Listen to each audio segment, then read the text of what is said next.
Hello guys. Please subscribe my channel and click the bell icon. So this video I'm going to fix Google Chrome sign up errors problem. So this guide you need to be follow. You can fix this problem.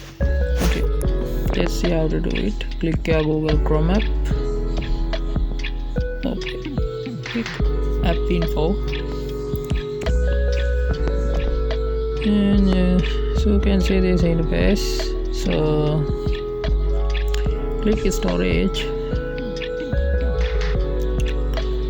Now click clear cache.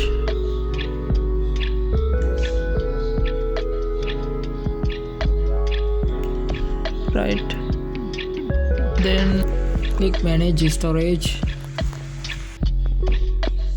Now you can see this interface. Free up space, click it. Clear all data, click it. Clear all these. Okay, now your Google Chrome app fully reset. Now try to log your Google account. Thank you.